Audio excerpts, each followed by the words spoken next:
Массовый суд в Беларуси, пропаганды в российских школах станет в 2 раза больше, и что там с арестом Путина в Монголии? Обо всем этом расскажу подробнее в эфире Нехта. Самые важные и интересные новости. Российское наступление под Покровском, вопреки победным воплям военных блогеров, затормаживается. Противник сейчас укрепляет и расширяет фланги для того, чтобы не позволить украинской армии контратаковать и делать это максимально эффективно. Тверская область следующая после Курской, или почему там все чаще взрываются энергетические объекты? Россия должна вся почувствовать, что она находится в войне. О чем договорился Путин в Монголии и кто пообещал ему безопасность? Спасибо, что смотрите, спасибо за доверие. Не забывайте про лайки, комментарии и не забывайте подписываться на наши каналы, это очень важно. Поехали.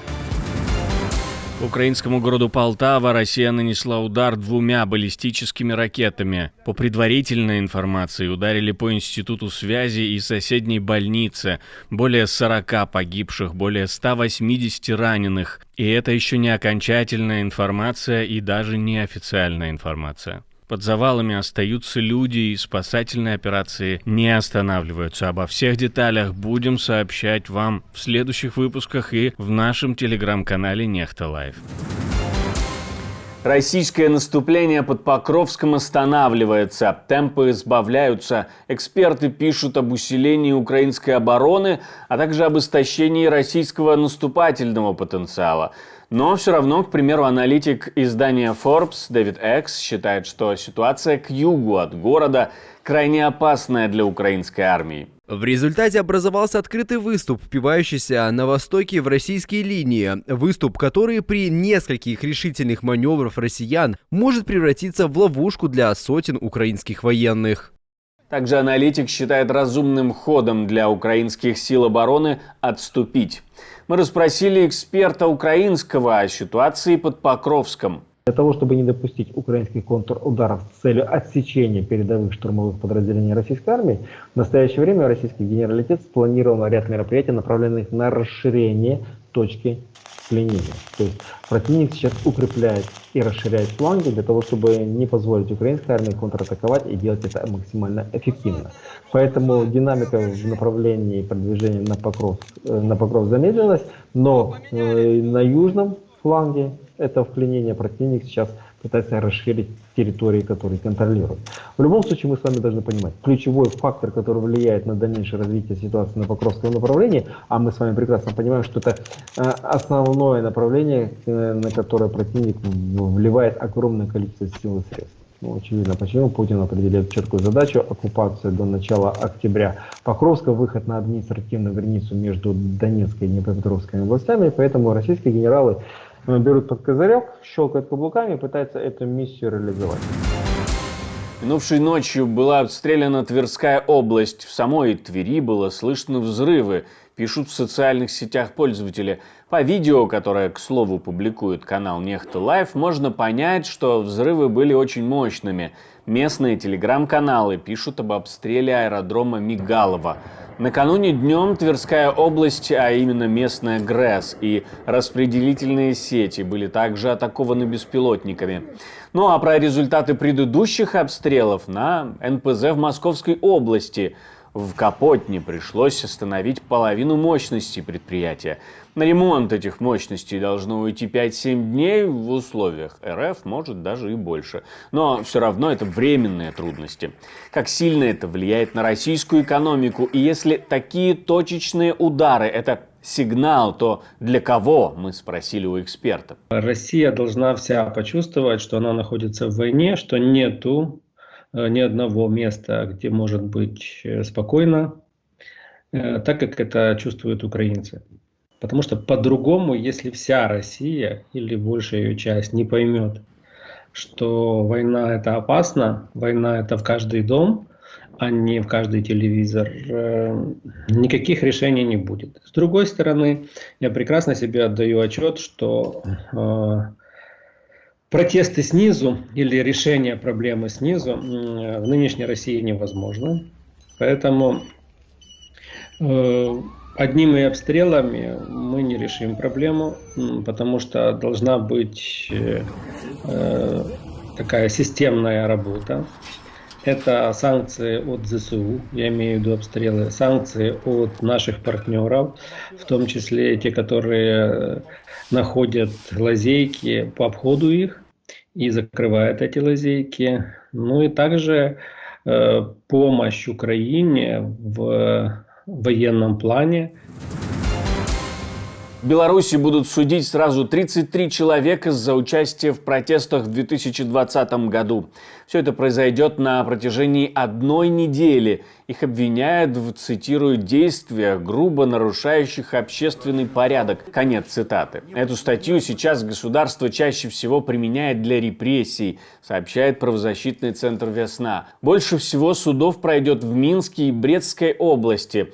С 2020 года в Беларуси по статье 342, то есть за грубое нарушение общественного порядка, осудили минимум 2579 человек. Я напомню, до этого Лукашенко около 30 человек освободил, или, по крайней мере, говорил, что освобождает.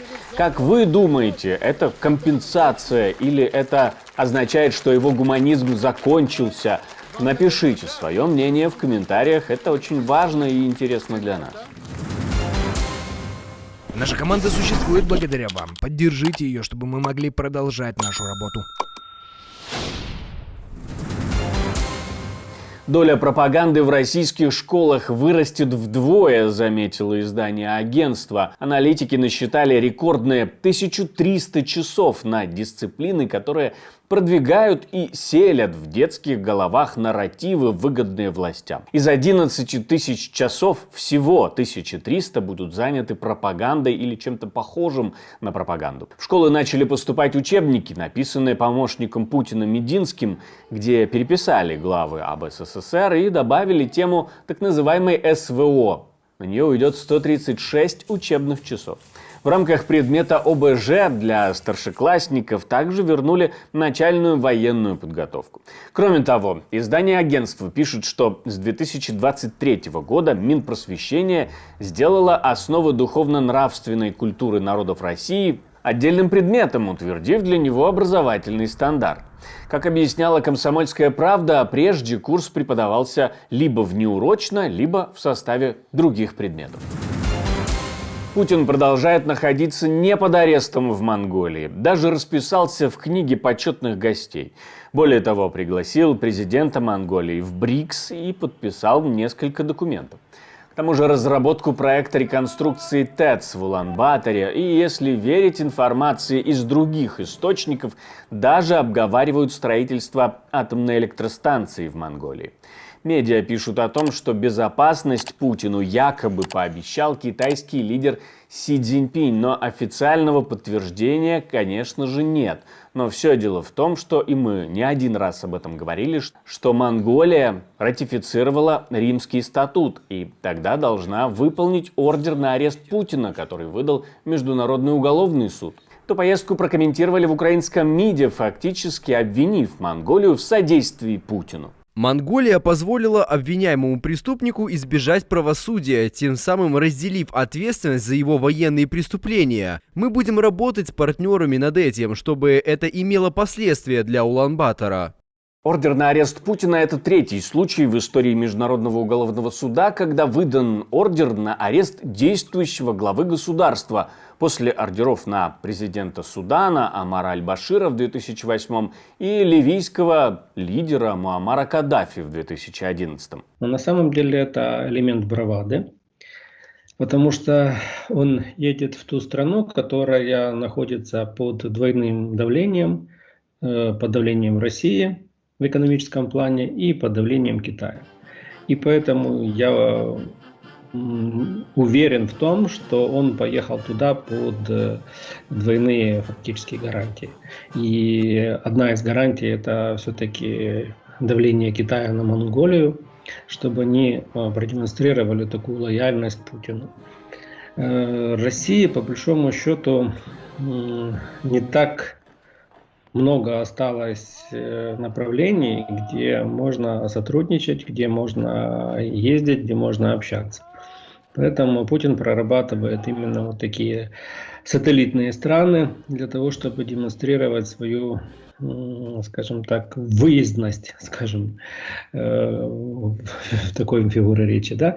И понятно, что здесь есть экономическая составляющая, потому что Китай все равно продолжает руки выкручивать Россию в плане построения там газопровода, если не ошибаюсь, да, и требует свою цену, которая невыгодна России, поэтому Путин пытается как-то там сотрудничать с Монголией в этом направлении, но опять же таки демпингуя цены, продавая энергоресурсы достаточно по выгодным ценам для Монголии. США арестовали самолет Николаса Мадуро в Доминиканской республике. Медиа оценивают его стоимость в $13 миллионов. Но после того, как самолет приземлился во Флориде, выяснилось, что так называемого президента Венесуэлы в нем не оказалось. Было ли так задумано, знали ли американские спецслужбы о том, что Мадуро там нет, или его кто-то предупредил, история умалчивает. Но это на самом деле серьезный дипломатический шаг. В данной операции участвовали представители ряда американских ведомств, в том числе Минюста. Они сотрудничали с доминиканской стороной, которая в свою очередь и уведомила Венесуэлу об аресте самолета, пишет Интерфакс. В американском Минюсте объясняют задержание борта номер 1 Венесуэлы тем, что его покупка якобы состоялась в обход санкций. Мне остается добавить, что мы существуем только благодаря вашей поддержке, ваше спонсорство, донаты и то, что вы нажимаете кнопочку «Супер спасибо», помогает нам создавать новые видео, поэтому не останавливайтесь на достигнутом. Даже если вы находитесь в России и Беларуси, есть способ безопасно нас хотя бы смотреть. Это через VPN, и инструкцию, как именно это лучше сделать, мы прикрепили в первом комментарии к этому видео. Не забывайте про лайки, комментарии, подписываться на канал, если вы этого еще не сделали. Но у меня на этом все. До встречи и хороших вам новостей.